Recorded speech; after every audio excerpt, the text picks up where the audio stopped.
Good afternoon, Year 7. We're going to be looking at advanced features and functionality in Microsoft Word in today's lesson. And for this lesson, you'll need the lesson PowerPoint as you normally do. And then if you have your letter from last lesson, then that's great. And if not, then I've attached an exemplar letter. So this is the PowerPoint that you'll need to open up. And then this is the letter that you can use as well. So for the starter activity, you're going to be trying to solve these anagrams. So you can answer in the purple box over here. Just pause the video and have a go at solving the anagrams now. Okay, so the answers for these are number 1, address, number 2 is signature block, number 3 is date, 4 is sender, 5 is recipient, 6 is alignment, 7 is spell check, 8 is font size, 9 is font, and 10 is body, and they're all keywords that we used during last lesson. As I've explained, we're looking at some of the advanced tools in Microsoft Word. The context we're using is still writing a letter, so have a read through the objectives and outcomes on this slide. Okay, task 1 is a little bit about file types, just making sure that you're aware when we're saving different files, they do come with specific file types. So pause the video and then move the correct file type under what you think is the correct type of file.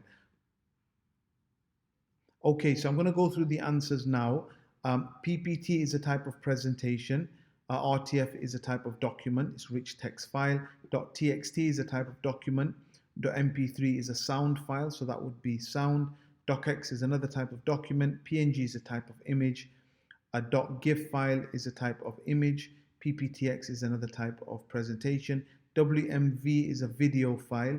MP4 is also a video file. JPEG is a type of image, and WAV is a sound file. So hopefully that's useful for you in terms of just being aware of the different types of files that are available. Okay, so you can use the letter for task 2 that you created last lesson, or you can use my letter. And we're going to try and improve the letter by adding a relevant image, adding a numbered list, and adding a bullet pointed list. So to add an image, you follow these instructions over here.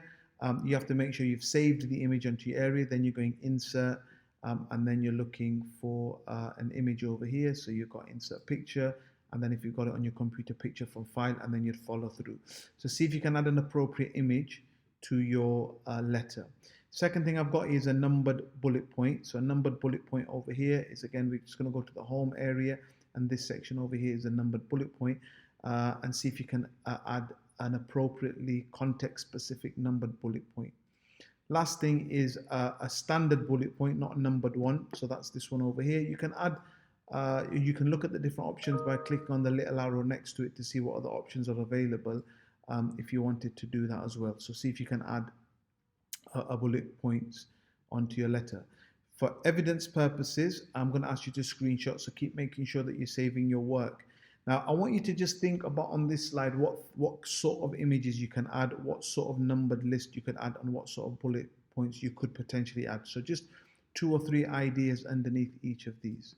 Okay, now that you've added your image, your number, and your bullet pointed list, just add a screenshot of your letter over here so I can have a look. And then we're going to move on to something a little bit more complex, which is adding a table. Now, adding a table is insert and table, and then you can decide how big or small you want the table, and then you can drop it in there. When you add the table, you will get a table toolbar appear. So for example, if I decide I wanted to add a table over here, and I clicked insert, let's do 3x3 table, you'll see now I have the table toolbar over here. If I click away from it, you'll see, because I'm in the table, I always have the table design. If I click out of it, you'll see the table design disappears. So just have a play around with the table toolbar, making sure you're aware of what you can do, and see if you can add some arrows on this task number 3 to see which icon changes the border table style, which icon adds a new row to a table, and so on and so forth. So a bit of exploration required for this activity. I think of a couple of ideas where you can add a table. So for my context, I looked at pricing and how much the different options that I suggested to improve the school, how much they would cost, and that's the table that I added. See if you can think of any other ideas, and then make sure that you add your table into your letter, and then you add a screenshot onto this slide over here. Okay, that's everything for today's lesson. If you've still got a bit of time, then you can research into some of the other tools that are available within Microsoft Word on the toolbar over here.